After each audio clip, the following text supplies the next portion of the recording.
Hello, everyone, and welcome to the Farmhouse. I'm Candace Worsbowski. And I'm Stephanie Spiker. And today, we are joined by not just one woman in ag, but three. We are going to be talking to the Pennsylvania State Dairy Princesses. So you'll be hearing from Alexis Butler. She goes by Lexi, and she is the Pennsylvania State Dairy Princess. She is from Schuylkill County. We also have Emily Wright. She is a Pennsylvania alternate Dairy Princess, and she's from Crawford County. And then we have Mackenzie Thomas, who is another alternate Dairy Princess, and she's from Lebanon County, the same place as Stephanie. That is true. I love when the Lebanon County girls are represented. So Steph, can you explain to people who might not be familiar, what are Dairy Princesses? Why are they special? What do they do? So Dairy Princesses are basically the face of the dairy industry in a lot of ways. You initially run at a county level, and then if you become your county dairy princess, you run at a state level. And then there are, of course, 3 young ladies chosen then to represent at the state level. And basically, their job is to promote the dairy industry. They have a 1-year kind of term as princess where they promote the dairy industry doing podcast interviews, obviously, like this one. They go to different events, and a lot of times they'll do like school events, they'll do the farm show, they'll go to fairs, they'll go on parade floats. They do a lot of stuff. It's a really exciting experience, I think, for a lot of these young ladies. Yeah, so they of course get a gorgeous sash and crown, and they represent the dairy industry and basically teach everyone about dairy. So yeah, you guys won't be able to see this, obviously, but when we were talking with them, we were talking through a Zoom interview, and they still had their sashes and crowns. It was very impressive to see. We love a good crown. We certainly do. So, and if you don't know, June is Dairy Month, so it is officially June now, and it's perfect to be talking to dairy royalty in the month of June. So let's welcome in our princesses and hear all about dairy. All right. Lexi, Emily, Mackenzie, welcome to the Farmhouse. Thank you all for joining us today. Thank you for having us. Great. All right. So we always start our questions with the same one. However, we're going to have to, I think, tweak it a little for you guys. Usually we ask people if they always wanted to work in agriculture, but given that you guys are a little bit younger, I think, than our average guests, instead we're going to ask, are you interested in pursuing work in agriculture? Lexi, why don't you start us off? Yeah, that's something I've been asked a lot as a dairy princess. What are your future plans? What are you doing after high school? Since I'll only be going into my senior year this year. But I definitely plan on staying in the agriculture industry, definitely specifically dairy, just because that's where most of my passion comes from. But I still have a little bit of time to think about it, so I'm not quite sure what my path leads yet. Great. Mackenzie, how about you?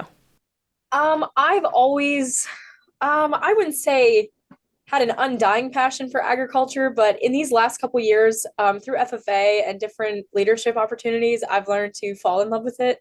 I've been working on the same dairy farm for 2.5 years, and I farm because it's something I'm passionate about, and I hope to someday have my own poultry farm. So maybe not dairy, but I don't ever plan to quit at the farm that I'm working on. I farm for the family that I farm for, and it's incredible. So yeah, I do want to work in the ag industry when I'm out of college.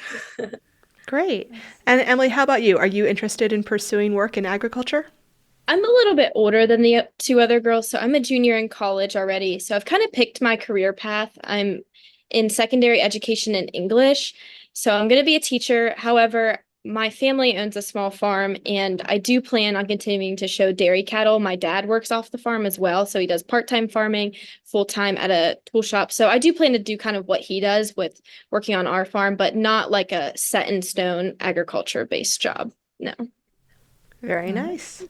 So obviously, to become a dairy princess, I know you guys have to be at least somewhat involved in the dairy industry. So we're going to ask all 3 of you. We'll start again with Lexi. Tell me about your involvement with the dairy industry. Yeah, so I didn't grow up on a dairy farm. I grew up on a small 50-acre crop production farm, but I lived next to a few different dairy farms. I've been showing dairy cattle since I was 9 years old, and I've worked on 2 different dairy farms in almost 4 years. It'll be in September. So I've definitely had my share of experiences that weren't necessarily on my dairy farm because I don't own one. I found my own way into the industry. And I was a little dairy miss when I was 7 years old, and I was a dairy maid when I was 15 and a princess at 16. So I kind of kept my involvement in other ways. Nice. Mackenzie, you already mentioned that you work on a dairy farm. So yeah, tell us a little bit about your involvement in the industry. So yeah, I work on a current milking 240 dairy operation. I absolutely love my job. I started when I was a junior in high school, and I finished my senior year doing a co-op there. It's Furnace Hill Holsteins in Lebanon County. I do show dairy cows also. I have a red and white Holstein, and she's my baby. Her name is Sensation. Ooh, good name. Yeah, yeah, thank you. Um, no, I've just been involved ever since. Like I said, I fell in love with farming, and any way I can get involved as a promoter or just in the community in general, I try to jump at because we have a great message to get out, and that message is milk is good for you, and drinking milk supports the awesome people in the dairy industry. So, yeah. And Emily, you did grow up on a dairy farm, so tell us about that. I did. I grew up on my family's small registered Jersey farm, Wright farm. However, we don't milk anymore. We raise like a small beef herd now, but I did grow up showing dairy cattle when I was very small, like very little, and alongside my sisters and cousins, and we've always enjoyed it. We still continue to show, and that's how I plan to stay involved, is by showing. Nice. Great. So this is another question for all three of you. What inspired you to get involved with dairy promotion and compete for dairy royalty? So Lexi, we'll start with you. You started pretty young, but what made you decide to start and then just keep up with it over the years? Yeah, so my sister and I, we did it, like I said, when I was 7 years old, but we actually took a break from dairy promotion. I didn't start back until I was 15. And the reason for that was we didn't have a lot of activity in our county. It was about 8 to 10 years before we even had a dairy princess. We had a girl, Callie Wolf. She was our dairy princess last year, and she kind of got me involved again. She wanted a few girls to help her out. And I was turning 16 the next year, which is the youngest you can be to be a dairy princess. So since it was just me and another young girl on this new team after how many years of not having one, I kind of got roped into doing it. But it definitely led to the greatest year of my life. I never really planned on really running for a state title. I just kind of put yes on the paper and thought, if it's the plan for me to be on the team, that's the plan. I did my best, and here we are. Yeah, here you are. Man, that's impressive. Here you are. All right, Mackenzie, how about you? Like I said earlier, I just absolutely fell in love with the dairy industry, and I actually saw the listing in my FFA chapter, and it just jumped out to me immediately. They needed someone, and I wanted to fill that role. And at my outgoing speech for my last pageant, I thanked all of my farmers for trusting me with that opportunity, because the family that I work for is my cause, my purpose. And I just love sharing the message about how much dairy farmers love their animals and care for our environment. And I just felt like having that opportunity was incredible, and it was one I was honored to have. So I'm glad I did it. I'm sure they loved hearing that too. Yeah, that's such a sweet thing to do. Yeah. Emily, what inspired you to get involved with dairy promotion? So I've never been involved with the dairy promotion team before, so this was my first year. But I think the thing that really inspired me to get involved was after we did sell the cows and stopped showing as heavily as we used to, I needed a way to be involved again, but in a different light. I understood that this isn't the time to be showing as much as I used to, and it was time to find something else to give back to the community that really helped raise me. Wonderful. All right, so this next question is for you, Emily. We're going to take a step backward for anyone who's listening who might not be familiar with dairy promotion teams or dairy princesses. So for those who aren't familiar, can you tell us about the process of becoming dairy royalty? What are the qualifications and what are the competitions like? For sure. My girls can jump in here if they need to. But to be involved with dairy promotion, the past rules were that you had to have some sort of dairy connection, whether that was like working on a dairy farm or living on a dairy farm. But since it's like not as common anymore, they kind of accept as much as we can. But you have to be involved, or you have to be involved previously in the program. But the competitions, you have to have a skit, a speech, for county level. And then at the state level, there's a little bit more of competitions. We have you do your skit and your speech again from the county. And then there's like the display board, the dairy knowledge quiz, the scrapbook, radio spot. And am I missing one, girls? Interviews as well. Interview. That's correct. Yes. You do your interview, but I don't think that one's not judged. It's just a great way to get to know the judges. But that's a little bit about the competitions and how you be involved. It's a lot. They are asking a lot of you guys. They do, but it was really fun to prepare. It was kind of like, I'm not very creative in some ways, but it was kind of a way for me to be creative, but like in a different way, in my own way. And I actually really enjoyed it. I liked getting ready. Yeah, no, I mean, it's great that they're like having you guys kind of like exercise those like mental and creative muscles, right? And I mean, you guys are, you know, kind of partially the face of dairy. So, I mean, they have to, I guess, make sure that you guys are ready for the challenge. Yeah. Definitely right. All right. So this next question is for Lexi. As a dairy princess, you interact a lot with the public, and many of whom probably aren't really that familiar with the dairy industry. So far, what has been your favorite public interaction? Ooh, that's a hard question. There's been a lot of them. If I'm being honest, probably the Pennsylvania Farm Show has been one of my favorites just because we had the chance of speaking to thousands of children, teens, adults. Everyone of all ages comes through the farm show, and we got the chance to be at the Discover Dairy station with our booth and have a spinning wheel and puzzles that we got to do with kids and adults. And that was a really great opportunity just to bridge the gap between consumers and producers. I mean, the farm show is such a good place for that because some people who never come from an ag background, they know what the farm show is. They're attracted to the farm show. It's just something that people go to every year. It attracts thousands. So it's a really good opportunity for us to really get diving deep into educating the public about dairy. Yeah, that's awesome. We love the farm show. I feel like I've gone every year for a long time. This was my first year, and it was amazing. Yeah. I can't wait to go again. You know, the milkshakes and the cheese cubes, I think, is what might have hooked her. To die for. Yeah, well, that and the fact that we were at the calving corner, like right after one of the calves was born and was being transferred into like the pen that holds the calves. And it was like from me to Steph, which is like a foot away from each other. I was right there when they like brought the calf over. So I was like eye to eye with a freshly born calf. It was a very special moment for me, and I can't wait to go back. So this next question is for you, Mackenzie. What are the responsibilities of a dairy princess, and which do you find challenging, and which are your favorites? I think a better question would be, what aren't the responsibilities of the dairy princess? No, that's a fantastic question. We are in charge of speaking to the public. We're in charge of planning our promotions. Now, we do have booking chairs that help us out, but from start to finish to every event that we go to, we are basically in charge of doing that. Me and the state girls have a lot more responsibility because we have to put together a training seminar and fall meeting and different events to help train our younger dairy promoters.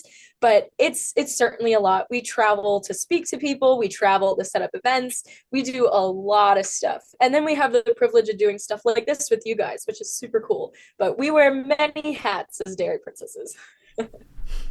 Would you say all of them are shaped like crowns? I wish. Some of them look more like top hats, but I think one of the biggest challenges with being a dairy princess is just trying to balance all of it. Because if you spend too much time and attention on one thing, then other things suffer, but you want it to be good across the board. So I think it's definitely a balancing act, I would say, is the toughest part of making sure you get all of it done. It sounds like it, yeah. Yeah, it is a lot of responsibility. All right, so Lexi, we're going to go back to you for this question. Being a dairy princess and representing an industry on the state level, I'm sure requires a lot of self-confidence, which is something that young women your age often struggle with. So do you have any advice on finding that self-confidence?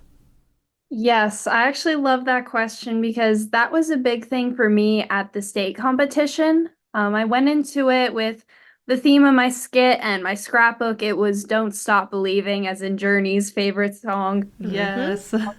And I started my skit. It was a parody to the song, Just a Small Town Girl Working on a Dairy Farm. And I just go on singing the song with my ukulele. And I really tried to hone into the fact that to not stop believing in yourself, but also we have a lot of Christian values in the PDPPS program. So it was a lot of don't stop believing in yourself and the plan that God has for you. And one of the things I got very insecure about was my age. I think I might have been the youngest dairy princess there. I turned 17 2 days before the competition. So that was something I struggled with, having true confidence in that. But that's my biggest piece of advice to any person that might be listening is do not let your age define you. Because if you let it define you, then you won't have any confidence. You won't think that the person above or behind you is you're any better than them, you know? So I think definitely remembering that your age doesn't define you and you can be as good as you want to be would be one of the key ways to have true confidence. That's awesome. I love that you did a ukulele parody of Don't Stop Believing. That's Same. amazing. Oh my goodness. All right, so this one's going to be for all of you guys. How does being a dairy princess play out in your everyday life? I was wondering, do you ever find yourself advocating with your friends? Are you kind of like mindful of representing dairy on a fairly like consistent basis? So Emily, why don't you start us off with this one? Okay. I would say since I became a dairy princess, it's become more of like thinking dairy has been drilled into my brain, I swear.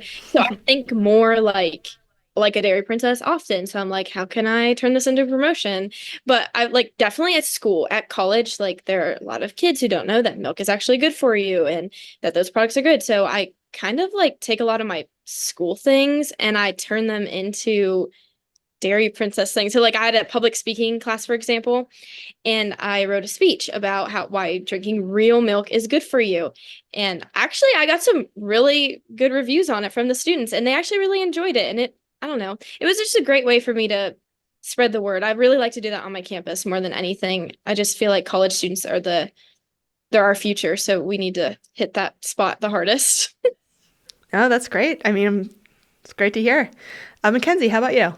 So, I definitely agree with Emily. Ironically, I had a speech class also, and I did the same thing. I talked about God and cows, and I in every speech, I believe.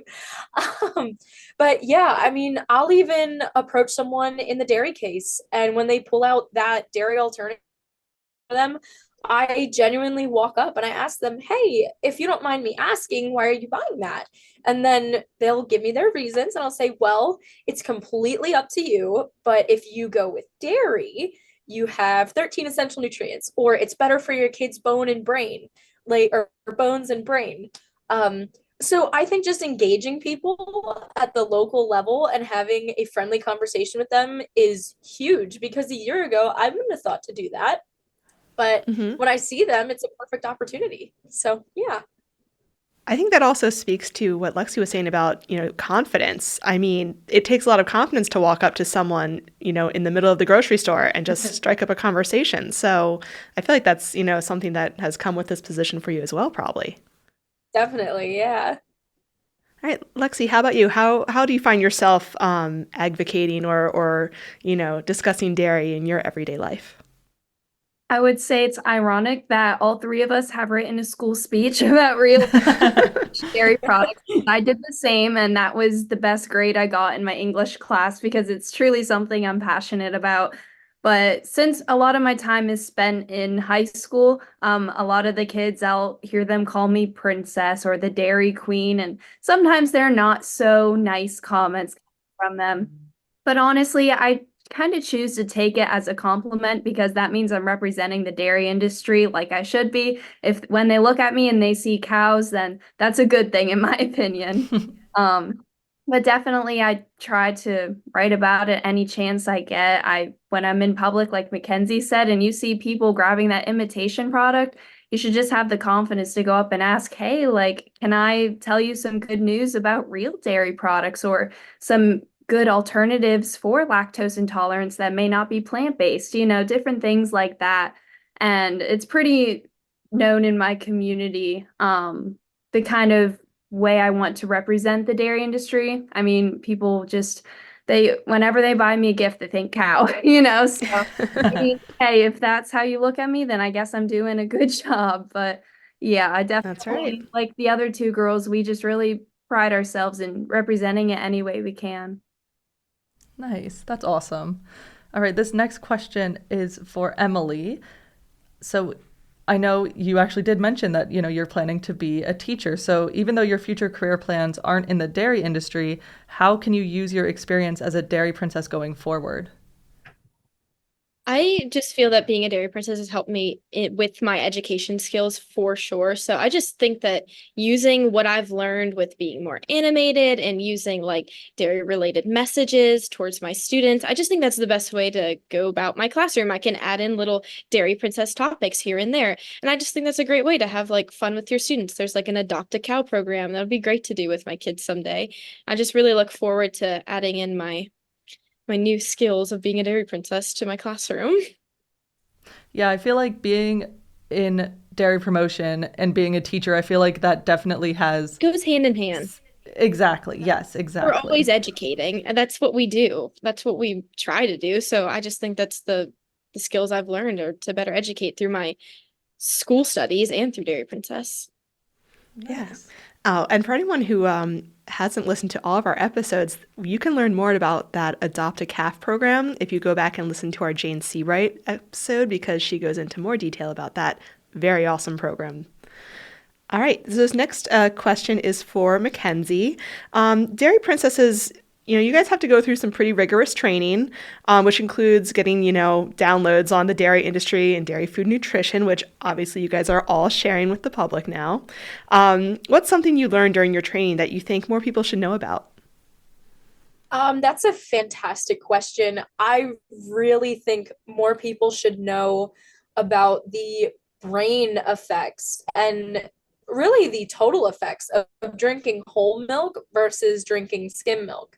That fat difference, it's only a percentage, but that fat is so good for your body for young kids and bone development and their brain development. They need that extra 1%. And so many people, if you walk up to them and tell them they have, or if you ask them how much fat is in a gallon of whole milk, they'll say, oh, like 99%, 98%. It's 3%.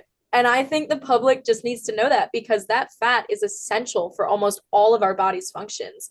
And I think a lot more people would drink it if they knew it was only 3%. Yeah, it is a bit of a tough name that whole milk got. So Yeah, it's nice. unfortunate. Yeah. But at least we have dairy princesses who can tell us the truth about it, right? Yeah, set us all straight. Yeah. All right. So this next one, I want to ask all three of you because I'm sure you all have different answers. So what is your go-to dairy recipe that you always tell people to try? Let's start with Lexi for this one. Oh boy. There's so many. I'm gonna steal one of Mackenzie's recipes. She shared with us a while ago a cannoli dip recipe. Darn, And Lexi was going to say that. I'm sorry, but that I tell people to make it all the time. We have our royal recipe books that Allied milk producers help to make for us, and her recipe is in there, and I hand them out to people, and I say cannoli dip is the way to go because it has, correct me if I'm wrong, Mackenzie, ricotta cheese and cream cheese in it, and a few other things, and it is so good with graham crackers. That's definitely my go-to. That sounds amazing. I will definitely have to try that.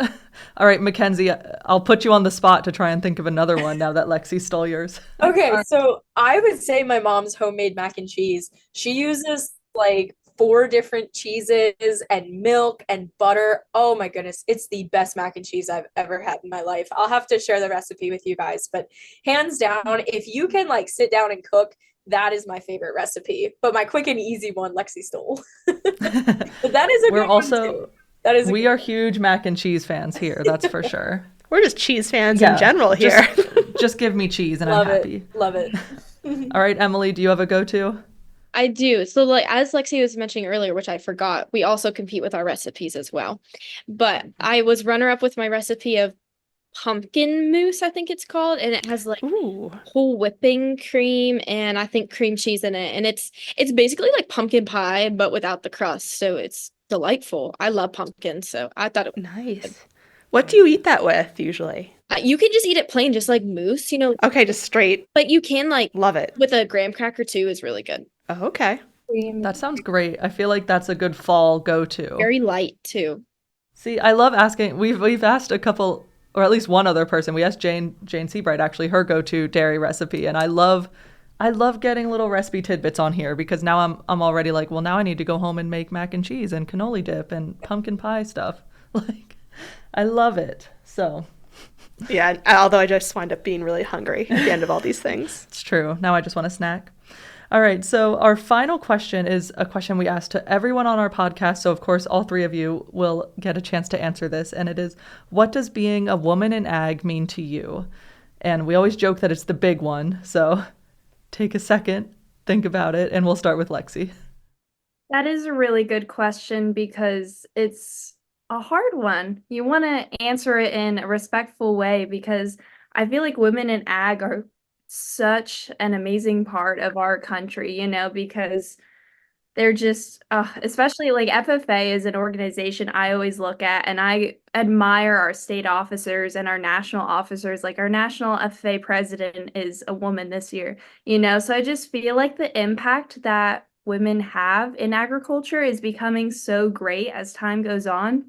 And to think that I have the wonderful opportunity to be one of those, it's just honor, the word I would use for it. I just think it's amazing that I can go out and represent the hardworking dairy farmers. I know how hard they work. I work on one, so I see what all they do sun up to sundown, 365, 24/7, So I would say it's very honoring to be a woman in ag. I love that. Mackenzie, how about you? I would have to agree with Lexi, but I think I would add to that quiet confidence. You definitely wouldn't know this just by looking at me, but I work on a dairy farm. I run a small business. I drive a truck. I move heavy equipment. And you wouldn't know that if I just walked up to you and started walking or talking with a sash and a crown on. But our women in agriculture do that kind of thing day in and day out. And I am incredibly proud to hold that title as woman in agriculture and to know I can do things just as good as a man can, but I can also sit there and look pretty and just go about my day. So I think that's one of the coolest things about being a woman in ag. Two great examples are the Painterland sisters. They are the nicest and sweetest girls you will ever meet, but they are running an awesome business and they're doing great things for our industry and they're excellent advocates for the dairy industry. So I think that quiet confidence plays a huge role in being a woman in agriculture. Yeah, absolutely. Emily, how about you? What does being a woman in ag mean to you? Being a woman in ag means a lot to me. This is actually a paper I wrote for college, so it's kind of exciting you guys asked me this question. Oh, perfect. You're so prepared. You're ready. Yes, I'll recite my essay a little bit. I just really feel like it's about breaking barriers and embracing challenges and contributing to a field that's traditionally male dominated. It's a chance for us to show strength and resilience and passion for nurturing the land and for our passion for feeding communities. It's really empowering for us women to be involved in that way, I think. Yeah, I think those were three incredible answers to that question. I always love hearing what people have to say when we kind of put them on the spot with that one. And I think all three of your answers were wonderful. Yeah, there's so many ways to answer it, and it was great to hear them all. Absolutely. So that actually wraps up our interview. Thank you guys so much for joining us at the farmhouse. It was so exciting to have all three of our state dairy princesses on with us today. Thank you for having us. Thank you so much for having us.